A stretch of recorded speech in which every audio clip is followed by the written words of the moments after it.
Hi, welcome to House Healthcare. It's Thursday, April 11th, and we're back with S98 and Act relating to the Green Mountain Care Board Authority over prescription drug costs.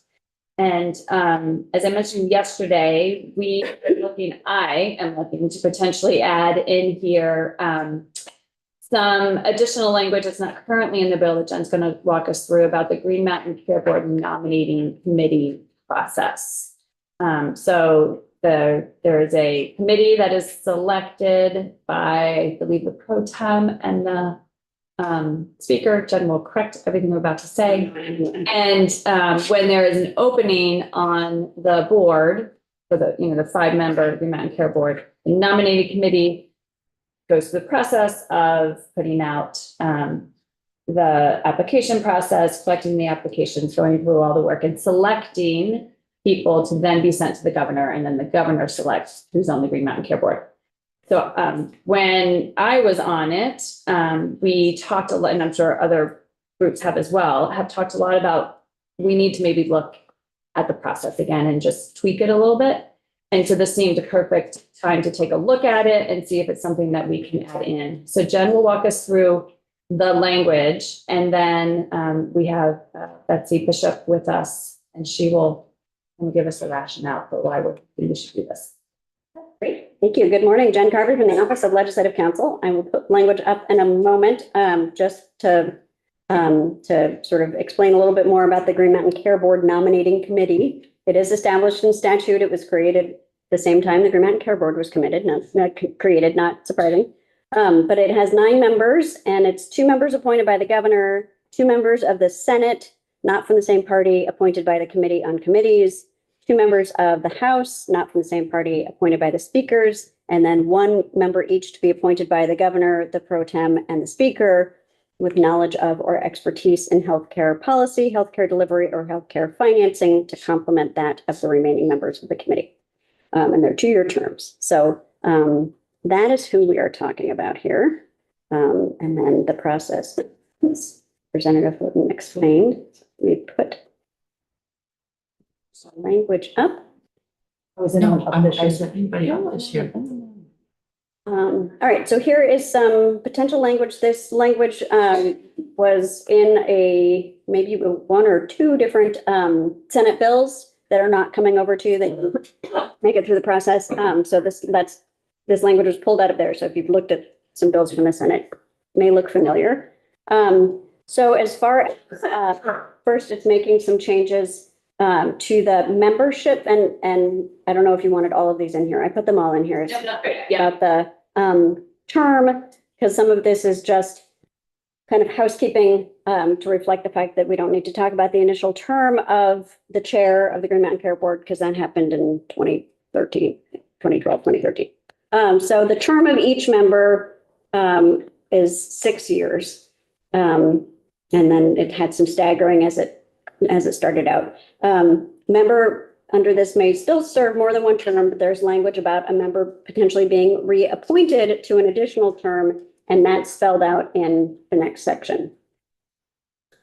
Section 93-91 is the nomination and appointment process. And it would start out by saying, unless a vacancy is filled by reappointment, not later than 90 days prior to a known vacancy occurring on the Green Mountain Care Board, the Green Mountain Care Board Nominating Committee shall commence its nomination application process. I'll pause here for a moment to say some of the language that is in the existing law, most of it was modeled on the judicial nominating board and the judicial appointment and reappointment process. And so that's where some of the language is less clear, because the process, they don't have Green Mountain Care Board doesn't have judicial retention the way judges do. So it was used as kind of an approximation, but it doesn't always work, I think. So the committee shall select for consideration by majority vote, as long as they have a quorum, from applications for membership, as many candidates as it deems qualified for the position or positions. That's existing law, and bases determinations on the qualifications that are set forth in statute. And that's just fixing a typo. So then we have, oh, yeah. I don't mean to be morbid or anything, but it says that we have to not later than 90 days. What if somebody passes away during their term? So that's why that's prior to a known vacancy. Oh, That would be an unknown Yeah, vacancy. that's fun, the 90 days. All right, a member who is resigning from the board prior to the expiration of their term must notify the chair of their anticipated resignation date. And once notified, the committee chair would start the nomination application process as soon as practicable in light of the anticipated resignation date and notify the governor of the anticipated vacancy. Nomination list, a lot of this is still the same. The committee submits to the governor the names of the persons or individuals deemed qualified to be appointed to fill the position and the name of any incumbent member not reappointed automatic or under the reappointment section, which is sort of streamlined reappointment, and notifies the committee chair that the incumbent wants to be nominated. So there's going to be a sort of easy reappointment process if everyone's on board. And then if the governor doesn't reappoint, the person can still say, but I would like to be reappointed. An incumbent is not required to submit an application for nomination and appointment. And we have reappointment. So to be considered for reappointment to the board, a board member whose term is expiring must notify the governor not later than 120 days prior to their term, the expiration date of their term, that the member is seeking reappointment. And if the member is not reappointed by the governor on or before 30 days after notifying the governor, then the member's term will end on the expiration date of the member's current term unless the member is nominated and then subsequently appointed or as otherwise provided by law. And a member's reappointment is subject to the consent of the Senate, as is a new member's appointment. Which you'll see here. So then we have appointment and Senate consent. Unless the governor reappointed a board member under subsection C, the governor makes a list, an appointment to the Green Mountain Care Board from the list of qualified candidates. And this would say not later than 45 days after receipt of the candidate list. It would still make appointments subject to the consent of the Senate, and the names of candidates submitted and not selected would still remain confidential. And then the last of it is just that all proceedings of the committee, this is existing law and would continue, including the names of candidates considered by the committee and information about candidates submitted by any source are confidential. Questions on the language, so. I'm gonna, go ahead, Tom. Is there a limit for the number of, no, let me put it this way. Do they have to appoint at least so many people, recommend so many people? They are supposed to pass along the names, I believe, of all persons qualified. All persons qualified? Yes, the names. All this submitted. committee does is determine whether or not a person is qualified. That's all they do. So if there's 10, you get 10. 10, they get 10, yeah, and I think you're going to hear from Betsy Bishop, who has some experience implementing what's in existing law. She's been chairing has chaired the committee. She can tell you what that looks like in practice. Not that it will happen, but you got 6-year term till you be reappointed indefinitely. At the end of that 6 years, you go 6 more. I don't believe there are any limits on the number. Let me just. Yeah, that's what I'm like. Not that will happen.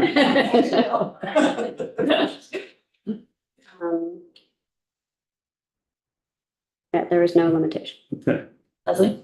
So on page 1, this is the language clarification for me.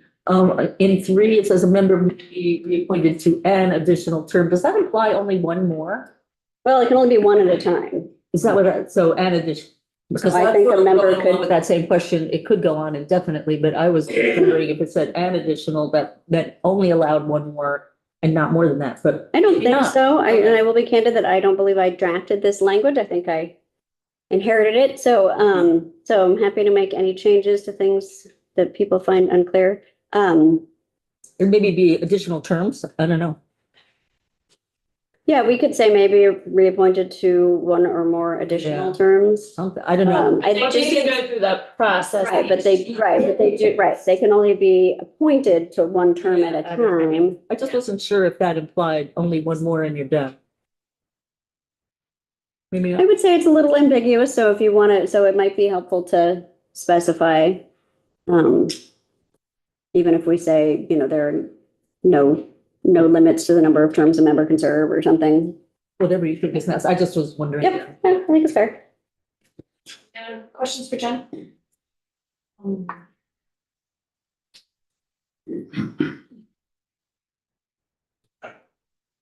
No, I guess not. I was thinking about if we don't have the current language about serving out somebody else's term, it's not in here at all. That's not in here. There's an existing, yeah, I mean, there's language in Title III that talks about somebody appoint, what happens when there's a vacancy in a, I mean, I think in this case, it'd be interesting to look at those two together. I think in practice, what has happened is they've gone through the process and appointed someone who fills the remaining term, but they've gone through this process. I'd have to look at the Title III provisions. What? Sort of has. Is the current chair serving out somebody else's term? Yeah, I mean, I do think, When Kevin Mullen resigned, right, they don't get, so when there's a vacancy in the middle of a term, they don't get appointed for a full 6 years. They get appointed through the rest of that existing He term. has we had an 2020 interim. this fall, and he just started in 22. Yeah, so I do think that the way it's being implemented, I think that's consistent with the language in Title III, but I'm not sure if language in Title III specifies that the governor goes through the process. So it may be something we want to just address in here to say an expired term shall be, as. I just didn't know if any of the language in this would interact in a negative way with current for that. I don't think it has been, but I think it's an interesting question. So hold on just a second, because I think maybe we just want to, for the question Representative Goldman asked, maybe we just want to say a member may be reappointed to additional terms subject to I think that might be the easiest to fix. So let me just put that in my stuff here. In a way, I will see it later. Okay. Yeah, I think it could be helpful to clarify how this language interacts with the language in Title III. Great. Right. A question that is probably more likely for Betsy, but I'm just throwing it out there. I am on the Green Mountain Care Board website and can't find the nominating committee, and I'd love to see the processes, policies, if that's available. Yeah, I don't think it would be on the board's website because it's all about somebody who's not yet on the board. But I don't know if there's a place where that lives. So Betsy's on notice now that you want to know. It's Easy to do. do. I'm on 2D, so last page, appointment, Senate consent. Is there what? I'm sorry. a time frame that the Senate must give consent after receiving the list that the governor approved? There are statutory processes for Senate consent in Title III. So I don't know that it's specific about the time within which they must act. Sometimes there are appointments made outside of the session. There's just language that addresses during session and not during session. I only mentioned it because there was there's like the 90-day period, which a member has to notify if they'd like to be renominated or is not going to be. And then the governor has 30 days to respond. And then it says with Senate, the appointment shall be subject to the consent of the Senate. But no, like just equal timeline given. Yeah, and there isn't typically a time if generally somebody serves until they're confirmed by the Senate, and if they are not confirmed by the Senate, then they can no longer serve. Okay. So it's just at some point before their term runs out. Yeah, basically. I mean, I That think makes sense. there may be language in the Senate rules about how they handle their advice and consent role. Tupper? Jen, the incumbent person wanting to stay on the board, and the governor says, doesn't respond within the 30 days or whatever that time limit is. Then it goes on to talk about they can go through the process to be reappointed. Why is that in there? If the governor's already said you're done, I think, I don't know that, because here's what it looks like to me. I'm eligible. Well, I guess my name would be put in anyway if I was eligible. I was thinking of that person taking away a spot for somebody else that might be eligible. no, there's no limit to the number of spots. So if the governor doesn't reappoint somebody who says they want to be reappointed, but the person is interested in still being considered, it may be that the governor's thinking, I'd like to see who else is interested. And so then that incumbent's name would go, they're already qualified, so it would go into the list of names given to the governor under subsection B, as long as they put themselves forward for that process. And everyone that's qualified is set up. So it'll really be taken. Right, so there's no limits on that, but And we'll hear from Betsy with some, and you may want to make changes. yeah, this is, listen, Just a quick comment. You should get out of there. you would hope, right? I looked at the application once, it's 35 pages. It's very. unbelievably Process. dense and hard. And so if you make it through that, that's impressive Okay. by itself. And they do say here that you don't have to fill it out again. Yeah, thank you. If If you're already Sort of. on the board, Mhm. All yes, right, let's switch to qualifications have already been vetted, Betsy Bishop. right?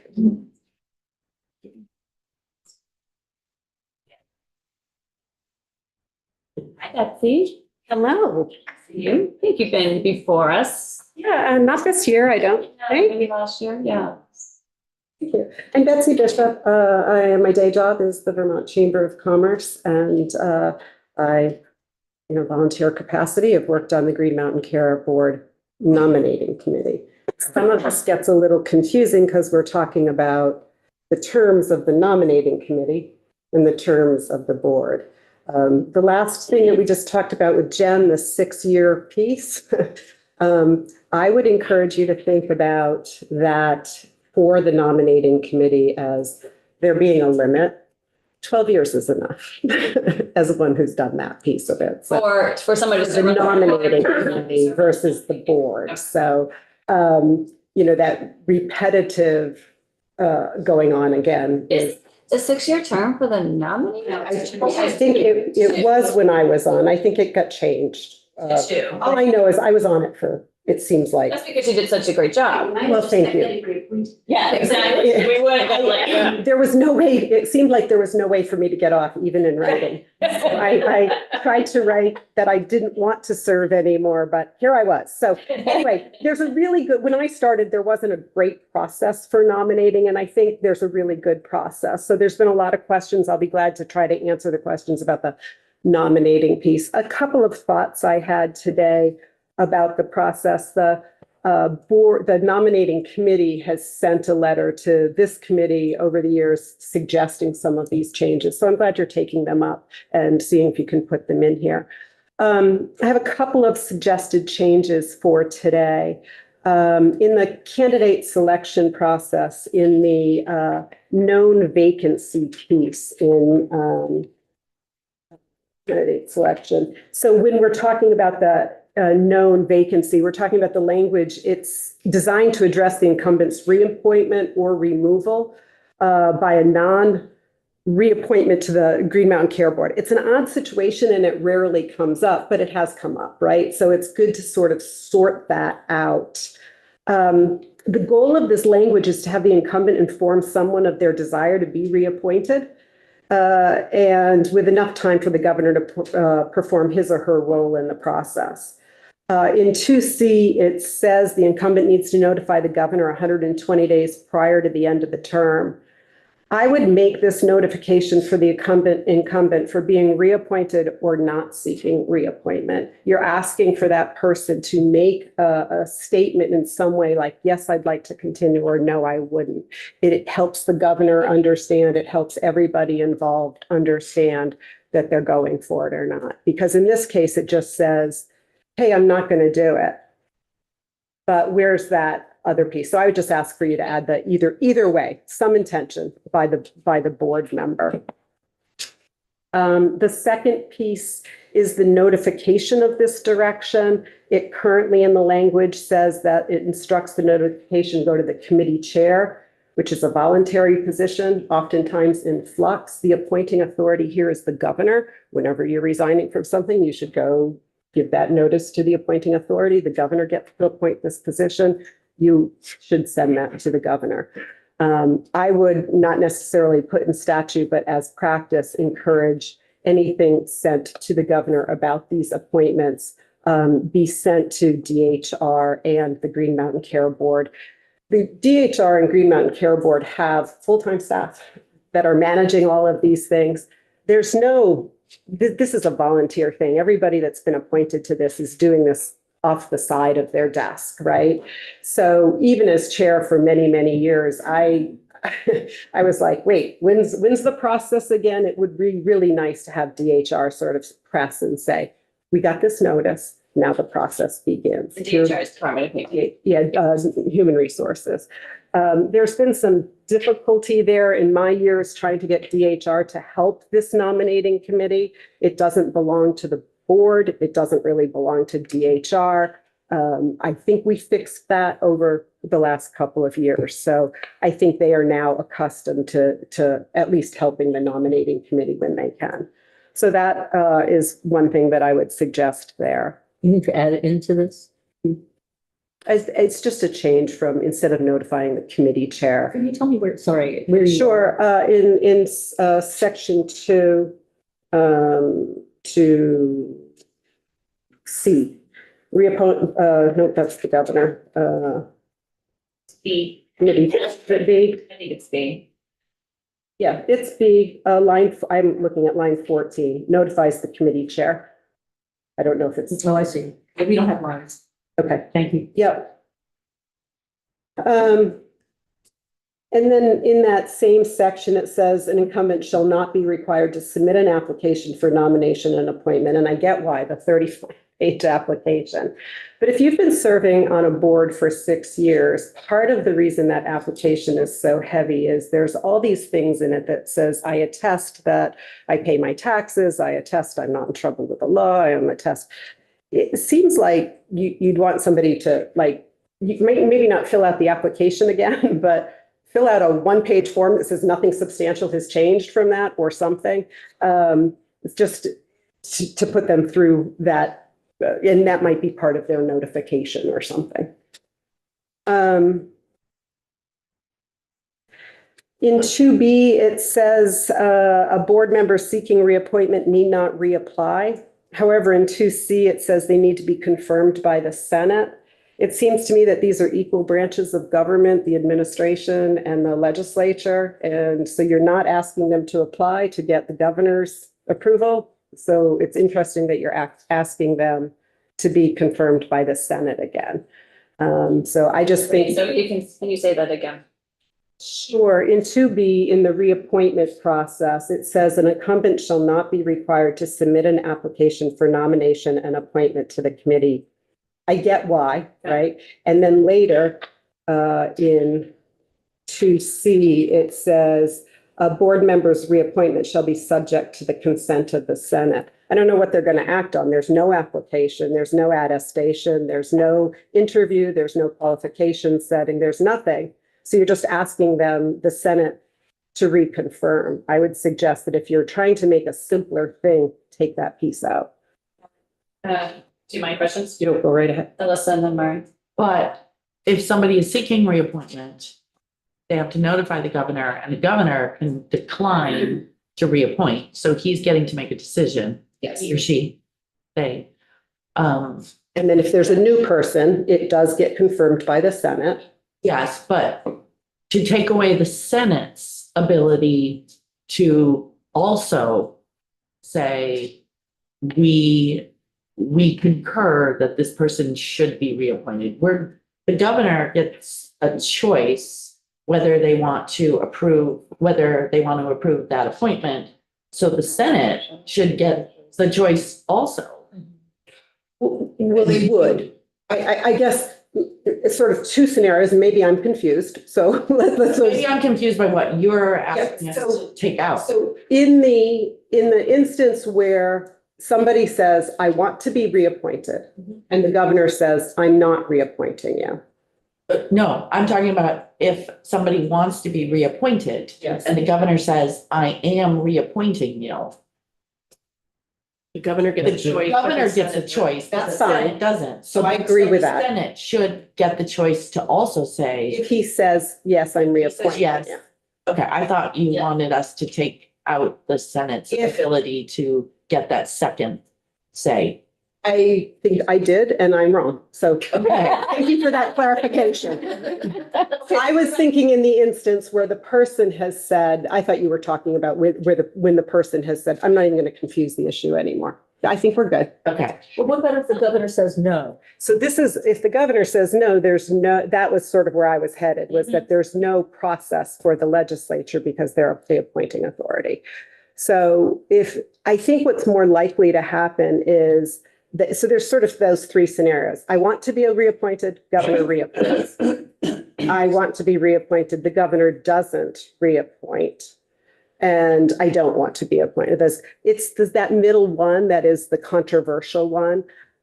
There's this scenario where the person says, I want to be reappointed, and the governor doesn't, but doesn't act. In that case, you go through the full process, and that person can go into that process with the other 10 names or whatever. So that person would likely be deemed qualified because they've been serving for those years. All those names go up to the governor, and if the governor chooses not to reappoint that person, that's when you find out, as opposed to what you're suggesting here is that he speak proactively 120 days before. It is unlikely a governor would do that. But it doesn't mean that you don't put that in there. So I think it's that third scenario that is the one that we're all trying to figure out how we manage through that. That's the question I had. Okay. If he doesn't. Mark, Does the nominating board have a process for removing a member for cause? We do not. Is that something the board removes? I was going to say, I'm not sure that's the nominating. Okay. Well, they're supposed to have a process for moving, I'm not sure if they've ever actually gotten around to adopting that role. I don't know if you know, just a long time. They've been talking about it. They're supposed to have a role. Mike, sure that's kind of, do you mean a board member or a member of the nominating? Board. Nominating committee. Oh, Oh, wait. So it- so we would be, for cause, yeah. Oh, I'm sorry. oh, we would never get rid of. Yeah. we could never get rid of anybody. you're trying to get rid of me? So on the nominating committee, it's such a temporary thing. You tend to meet over a course of maybe 3 or 4 months, do the process, and then in some instances, you might not even be meeting you might not even meet every year. Right. So you Right. could be nominated to the nominating committee and then you Never never meet. do anything. Okay. Because there's not an opening, there's not a resignation, or somebody says, I want to be reappointed, and the governor's like, great, we're going to do that. So you might be on this nominating committee and never be called into action. So that's why I don't think it's such a temporary nature. I was just thinking of the worst case scenario where a member of the nominating committee did something horrible and was really unethical and. I think that the appointing authority for that member of the nominating committee could potentially remove them and appoint somebody else. Art, did you have a question? Two questions. One might be for Jen. So essentially, are we trying to solve what happened? Does this language kind of solve what happened last year? Which is someone wanted to be reappointed, there wasn't really a process in place for them to indicate without the nominating committee having to go through the whole process of putting it out there for everybody else, even though we sort of knew that this person would be reappointed. It's, Or at least be considered because they were qualified. yes, I think this does solve for that. And I think we saw that coming and we did lay out that process, although it's not in statute, Yeah. right? We laid out that process that somebody needs to tell somebody. I mean, who's the one who calls this together? And in many instances, you don't even have a chair yet. So I believe she had to fill out the 35-page. Yeah. we tried to get that to be narrower as well. It's, you know, the Green Mountain Care Board positions, they're big positions. And I would say a big portion of that application is almost sort of that boilerplate state employee, the pieces that I was talking about earlier, you know, have you done anything wrong? Have you filed your taxes on time? Are you a citizen in good standing? I almost feel like that could be something that DHR manages and that they attest to the nominating committee.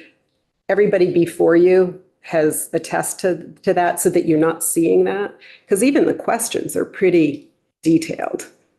And my second question, which is for you, but also Jen, so there is a member whose term is up September 30th of this year. So if we were to pass this, we would probably like to, we need to make the effective date on passage, right? Probably makes sense. You could also specify how you wanted to apply to a vacancy that occurs within. Yeah, I sort of did the timeline Yeah. out because I was like, I had to back it up too. So it sort of felt like if it was a 9:30, because they all sort of Yeah. expire 9:30, right? So May 1st, incumbent informs the governor of the desire to be reappointed or plans not to seek reappointment. And then sort of a subset of that, in my view, that should sort of kick that off where DHR should be the authority that so the governor gets the letter, it gets copied to DHR and the Green Mountain Care Board. And a staff person somewhere in all of the voluminous state government, my opinion, DHR, should determine if all the Green Mountain Care nominating committee members' appointments are active. That's something I dealt with for a number of years. They weren't active. People had moved out of state, you know, different things like that. I came into I talked to the Speaker of the House. I told her, you know, you got to get your appointments done. I went to the pro tem. You got to get your appointment. I mean, that's not a job chair. It's just because I happen to be knowledgeable about this building. Somebody's got to do that. And so that should be what kicks off on May 1st. And then DHR should convene the committee immediately. And then there's a process from there. In the past, DHR didn't want to do the convening. That's not our job. But somebody has to pull these people together. And then the process says the first thing, you elect a chair from your own people, and then the chair can go. But oftentimes you're between appointments, you might not have a chair. So somebody with a full-time job in state government should take that first action. So that was, and then August 1st, the list is sent to the governor. And then September 15th, the governor makes the appointment, which gives everybody that 2 weeks to September 30th. So that's a really tight timeline. Right? If a certain member decides they would like to be reappointed, I don't think they'll have 120 days to notify unless this won't pass. We can address it in the effective date. Okay. Shortening that time period for somebody whose nomination is up within, after the effective date. For this fiscal year, you could say Yeah. it could be shorter. So I do wonder, for committee consideration, there's language in section 9390, which is ordered for the nomination appointment process that says board is authorized to use the staff and services of appropriate state agencies and departments as necessary to conduct investigations of applicants. Wondering if maybe you want to revise that language a bit to be more specific about what state agency or department supports. And that I think that would be great if we can draft something. Thanks, So Joe. it would just be great. I mean, little things we've had to deal with. Well, you're gonna put the ad out so everybody sees it, right? You know, we got feedback from DHR. We don't have a budget for that. Right. We don't know what to do, you know, the chair, have to decide which papers it's going in, or do you want it on LinkedIn? Or I'm like, a little help here would be great from the Human Resources Agency. And over time, we fixed that and they did it. So I think it was a problem, but now it's not. So, yeah. Art, Yeah, is it possible all this stuff belongs in another committee?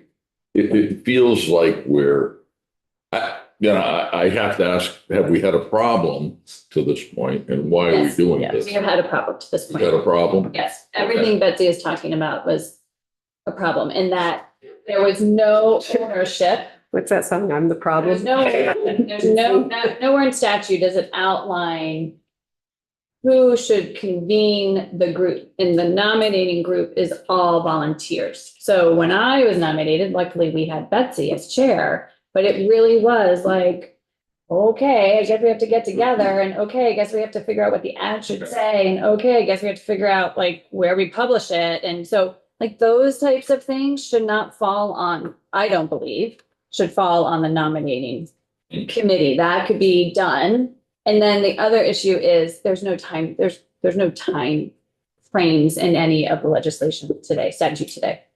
We have a committee on committees. What's that consist of? That's over in the Senate. We do not have that. These types of things are usually done, like when we're talking about establishing boards and committees. Oftentimes that goes through a GovOps committee, Yeah. who understands terms in that. Well, But that's this is, what I'm suggesting. No. I feel like this is a pretty small Okay, change Yeah. that just lays out the process that we have now developed so that there aren't problems in the future. Yeah. Last year was a difficult year. Yeah. There was things that happened that I don't think anybody anticipated, and this would just create that process. I'm not against any of it. I just frankly don't doubt the whole thing we've talked about today. Yes, 'cause we're it's talking just about- not. We're talking about a nominating committee of a board. It's so big. It's important, I understand it. It is healthcare, right? It is important. Well, kinda. And it isn't, It's process, it's not healthcare. it is, but Process again, in healthcare. That's fine. yeah, but I do think, you are talking about a nominating committee who is interviewing all the candidates that are interested in regulating our healthcare system, which is a Thank you. pretty vast thing. So I think it's important.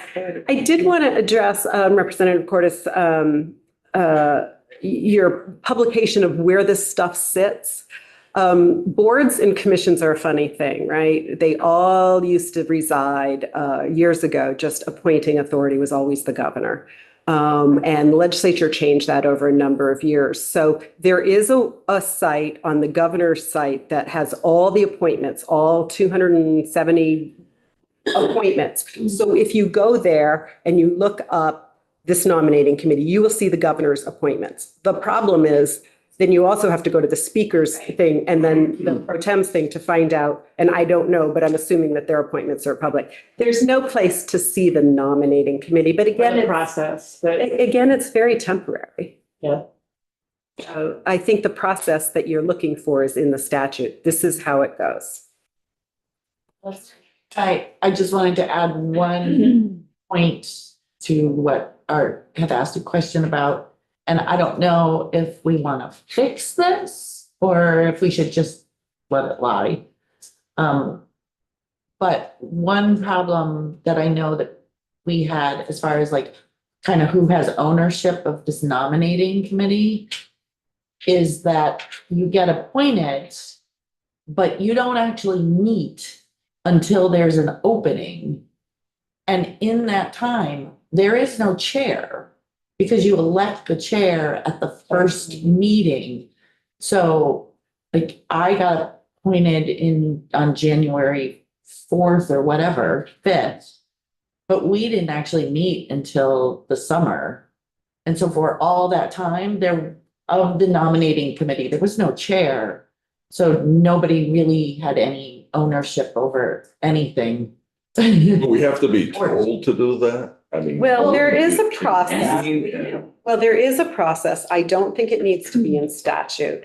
But the process that I left behind said that DHR would convene the group on May 1st every year, even if nothing needed to be done. That could be, And I think that should be in statute. that could be a Zoom meeting. Yeah. Hi, you're all appointed. Yeah. We've got it's May 1st. We've got no notifications. You're free until next May 1st. Or until somebody gets a resignation letter. Yeah. You know, or even frankly, an email. It's May 1st. Nothing's happening. Have a good day. Like DHR Yeah. should be able to do that. There is a process for that. That is the process that I left behind, because when I was on that, I was like, I left a very lengthy process, and DHR has that. But to the point of, this nominating committee is putting forth names for the governor to select and the Senate to confirm to regulate our hospital healthcare system. Not having things in statute. And insurance rates. And insurance, And not all maybe prescriptions. and maybe prescriptions, so not having things in statute, at least broadly, that solidifies this. And remember, this hasn't been touched since the Green Mountain Care Board was created. So I know it seems people should just be doing their jobs, but sometimes we need The to. problem is good governance is nothing anybody ever wants to talk about. It's never something you're going to get in the headlines for, but it's at the basis of the foundation of how we have a citizen legislature, so. Leslie, Tapper, Murray. I'm just wondering, you mentioned that there's a parallel with justice appointments. Is that, because I'm wondering, you keep referring to HR, but who's in charge? And don't they have a system for advertising when there's, Mhm. so why don't they just say, yeah, we'll do it? They did. Oh, They eventually I'm sorry. did. They eventually did. Because I'm a good lobbyist. Thank you. Okay, I lost that. Yeah, it's like, And I lobby for the process. You can capture that and not have to be lobbying. And I think so there's statute and then there's process. And I don't think the whole process needs to go in statute. And that process is now, I'm assuming, lasted beyond me and is going, so. So is there a commissioner of HR? How does that fit in? It's not, I mean, the commissioner wouldn't staff a committee of this No, I'm not nature, but expecting there is that. a commissioner of So, but- HR. but We're gonna let Jen. Okay, because draft that's sort of the language. who's in charge question, which I'm kind of I'm stuck just on. gonna put, I'm gonna direct DHR to provide administrative and legal support to. Perfect, and that's all that needs to happen. Yep, that's great. That's what I was gonna ask, and we all agreed on, we've been talking about this thing for 15 minutes or so. Can we agree that that language was in there? Yes. So we're done. Sorry. Please don't go back to what Tapper just said, we're done on. Oh. I'm just supporting it because I was on the advisory council for a while and I have also been in a lot of committees where we were nominating people and having to interview people, and with a nominating committee membership changing and not meeting very often, the makeup of the skills that people bring to a committee will change as the membership changes. And so I totally support the HR support because, not everyone has interviewing skills. Not everyone has administrative skills, like electronic skills, that's volunteering for a position. So And I'm a bit of a process queen, so whenever you put me on something, I'm gonna like streamline it and I'm gonna find order out of chaos. You just get that, so. I have about 2 months left, so, yeah. Betsy, do you have any other suggestions? No, I think this is good. Great, thank you So much. so much, we appreciate. So Jen, we're gonna give you time to, should we give you reschedule for another day, or could we come, okay. I am pretty much booked up from now until 5. Okay, all right, so we will reschedule that for another day. So let's just go back to S98 in general, which I have to find. Hold on. That was the original part, not the nominating. It's passed by the Senate. As passed by the Senate. Okay. Sorry, you found it faster than me. Hey, I told you, anytime you need help, I can take care of that for you. Hey, there's a nominating committee. Yeah, exactly. I nominate Topper. Okay. Chair of the nominating committee. Chair of everything. All right, so, so basically, we've had testimony on this from the Green Mountain Care Board. So section 1, Green Mountain Care Board, in consultation with its own technical advisory groups and other state agencies, shall explore and create a framework and methodology for implementing a program to regulate the cost of prescription drugs. And it lays out things they shall consider. And then in B, on or before January 15th, 2025, which would be next year, board shall provide its preliminary plan for implementing a program to committees of jurisdiction, and then come back again a year later to provide its final plan for implementing to regulate the cost of prescription drugs. And then it provides in C1 2 positions, and then 250,000 in one-time funding to assist. And then in section 2, it talks about changes the language for the evidence-based education and advertising fund that would fund the 2 positions with the effective date on July 1st, 2024.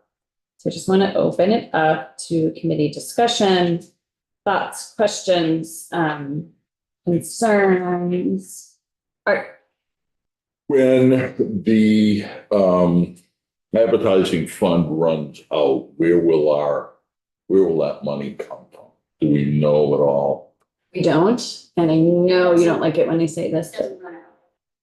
Well, How so many years? Nolan said in a couple of years, it could be a deficit. You have to make funding decisions. Right, we'd have to make funding decisions About all the at that things that time. come out of it. And that is a future, that would be a future legislative body who would determine that. Well, I understand all that. So I don't know the answer to that. Yep. And so if it's in statute, where the money is coming from. Presumably, all the other things that this fund is funding is also scripted to say it has to come from this fund. If there's no money in the fund, If there's a still- deficit, or there's a deficit, the money. then So you can only appropriate 1 year at a time.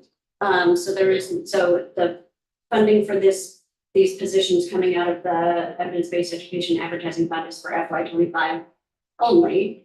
Would have to be built into how the funding is used next year. So, so there aren't, this is one time. right, Okay. this is one time in the sense that you can only appropriate funds 1 year at a time. It's added to the list of eligible uses of the fund. There are a number of other things on that list as well, and so it's a matter of the legislature appropriating within its means. So after the 1 year is up, we appropriated it to come out of this fund. Would next year we have to come back and say because these positions are going to exist and they're going to stay in existence, probably even maybe added more. They're permanent They're positions. permanent positions. Do we have to come back every single year and say, this is how this is the fund that you're gonna pay for these positions You with? don't, that Or would be would it part of default to the general budget fund? proposal. I mean, it would be part of the Green Mountain Care Board, potentially Green Mountain Care Board's budget proposal might be, we're proposing to use 245,000 from this fund for, as opposed to from the general fund for their budget request. It's going to be how they frame their budget request, and then what decisions the legislature makes about where those funds come from.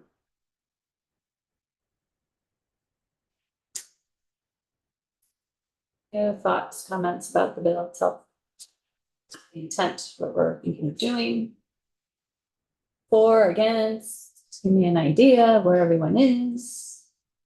All right, I withdraw my, my curiosity and investigation into how we involve PBM fees or even, more specifically using language about PBMs in this bill. I feel like H 233 does that well enough. and we need to let DFR do their work and not. I trust the Green Mountain Care Board and DFR to communicate with one another in the advisory committees about PBMs. I don't think we need it in statute, so I don't want to muck up the Great, process. thank you. Melanie? I am excited by this bill. I think we need to do everything that we can to help contain the costs of healthcare. And that will help in many ways. And I know we're about to talk about property tax and how these are linked. And I was really heartened by what the NEA said yesterday. So I would be excited to have this go forward and to see what they come back. Yeah, despite what you might think. Despite what you might think, I actually. We never know with you. Yeah, I actually do like what we're trying to do here, and I would be willing to take the chance that the positions will be funded somewhere, just to see what this will yield. You know, it's really unclear what it's gonna yield. We're Right. setting it up to see. Right. They could come back in 2 years and say, we can't do We that. can't do anything, and so I don't have a big objection to what I see. Leslie? Yeah, I'm definitely for it.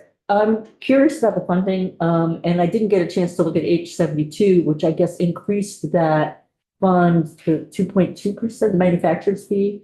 And I didn't know if that was something we wanted to think about. Do we have an opportunity to think about that? That goes to Ways and Means. Ways and Means would be responsible for that. But can we ask for it? I mean, It's out of the House already. It's over in the Senate. H72 is in the I think Senate, there yeah. are some considerations of modifying this funding for H72 from sources other than this fund. I would, yeah. so best leave it be. Yes. I request what I just said because it's aired on the loudspeakers. Right. For the whole- Everyone watching on Zoom is like emojiing each other about art right now. I have a minute down. 1 minute. Ari and then Alyssa.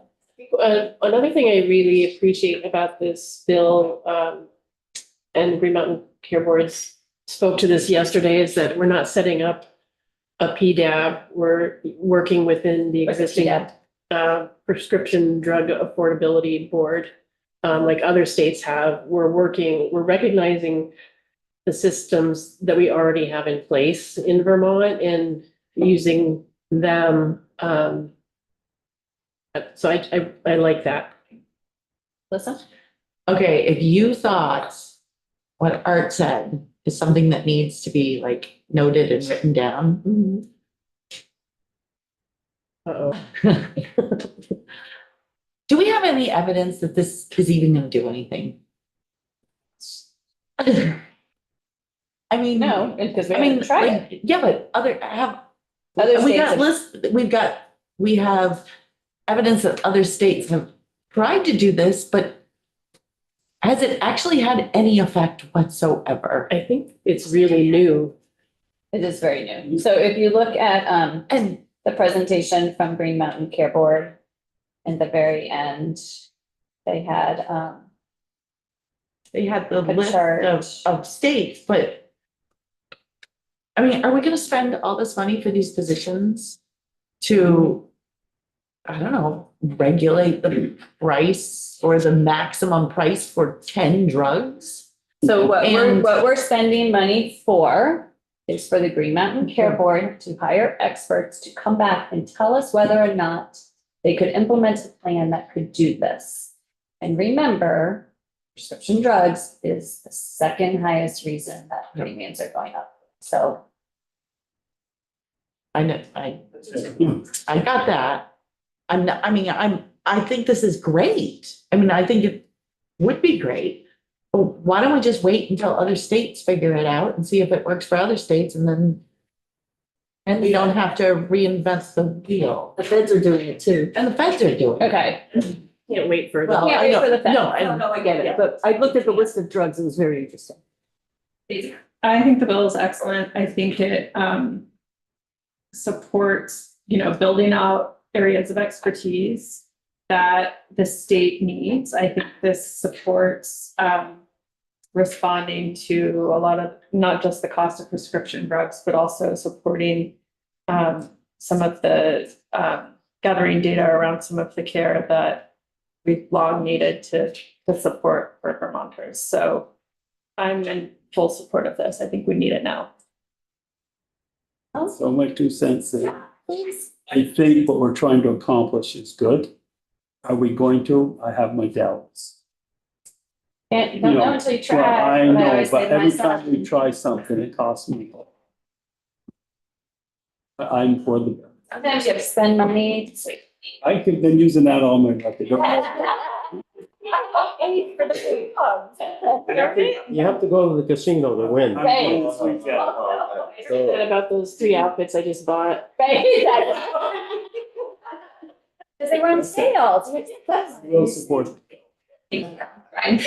Where does it say they're only gonna look at the cost of 10 drugs? That's not fair. Oh, I thought that's, Medicare. okay, yeah, I thought that's what I thought. Yeah, so that being said, I And think, then, I'm sorry, and I think it's 10 drugs every year. Start something. yeah, I thought that was what Medicare was doing. Yes. So like, they could be looking at the other things. So I really feel like we should be doing everything we can to reduce the cost of prescription drugs, because it's one of the most costly pieces of the healthcare system. And you know, when your house's roof is failing, if you don't fix it, your roof's gonna collapse. And if you pay $500 every 2 years and have someone come check your roof, you can prevent thousands of dollars in expenses down the road. So I think this is an example of spending a little bit of money now could bend the curve on the cost. So I support it. I really was cringing and squirming during the discussion around nominating people for committees and all that stuff, but I feel like that's a necessary evil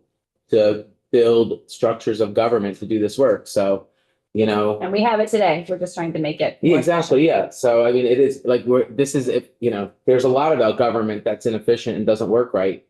But we might as well use the tools of government to reduce the cost of healthcare. And if we want to fix those tools, maybe we should talk with GovOps in terms of efficiency of like boards and nominating and all that stuff, because that discussion was really illustrating for me how complex and tricky that stuff is, but that's not our specialty, That's not what we're no pun doing. intended, you know, Right. the healthcare. All right, anyone else have something to say, Topper? I think this is fine. My only problem with it, and it's a big problem, is it's taking too long. Oh, for them to come back with something, Yes. yeah.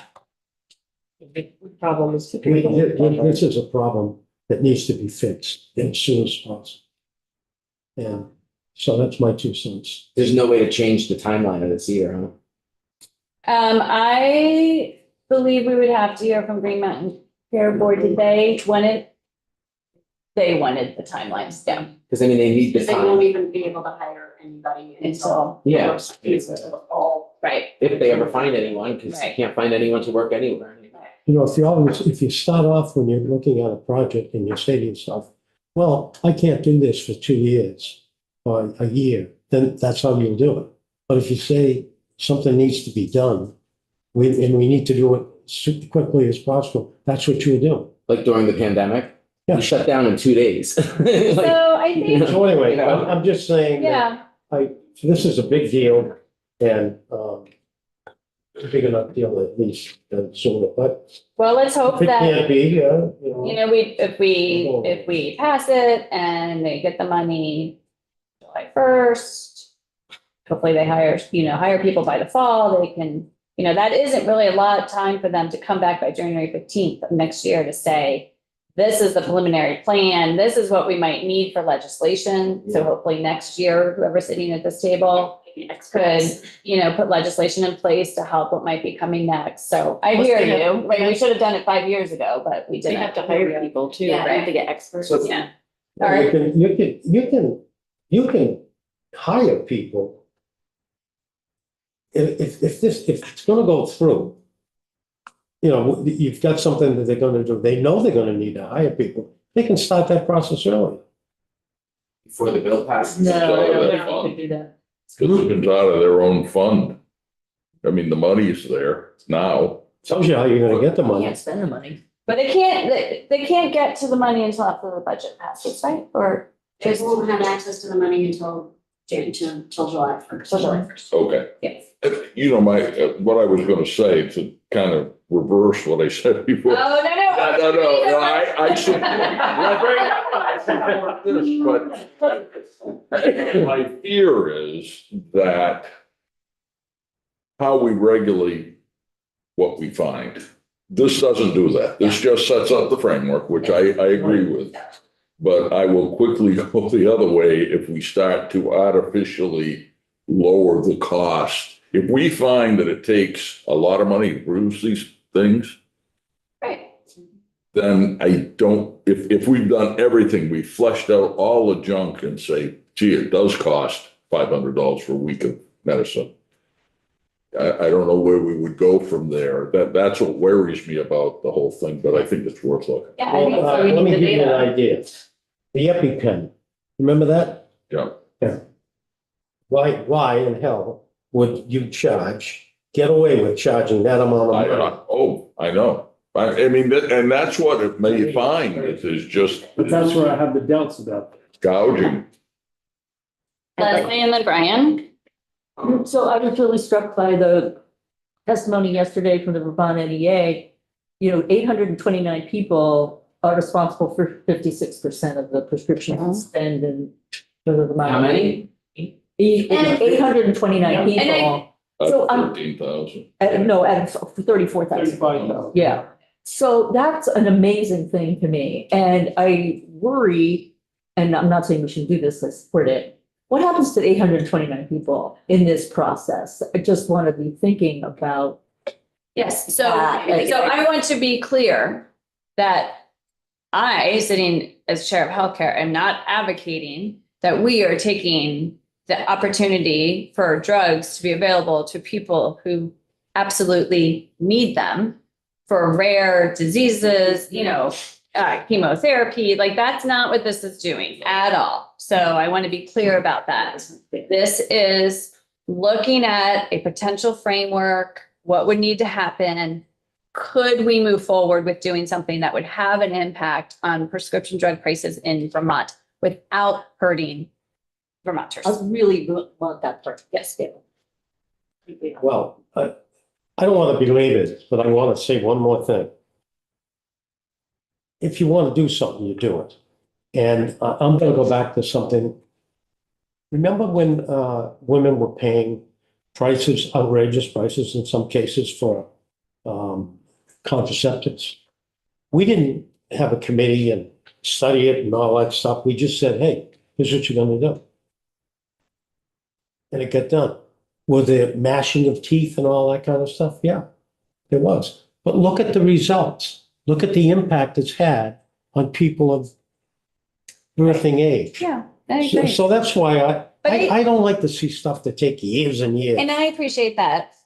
And at the same time, we are talking about some drugs that are very costly to produce, Yeah. but are keeping people alive. And I think we have to be cautious of that as we move forward to think about how we're going to So you implement something like develop this. you agree on a reasonable price, Well, that's other than what this group is gonna do. 15,000, yeah, but 2 years. I mean, Brian, So and then Brian. I would like to propose an amendment based on what Topper said. See, we should Here we stop go. committee 5 Based on what minutes Top, ago. no, I'm not, it doesn't mean I'm not asking the council to draft something yet. I'm putting an idea out there. That could there be language added to section 1, subdivision A, where when it says the Green Mountain Care Board in consultation with its own technical advisory groups and other state agencies shall explore and create a framework, et cetera. What if there's something in here that in that first part that says, come to us in that, or maybe it's not there. Maybe it's in the report part. Maybe it's in on or before January 15th. Maybe it's say, bring us the preliminary plan, any proposals for legislative action, and any immediate actions that can be taken.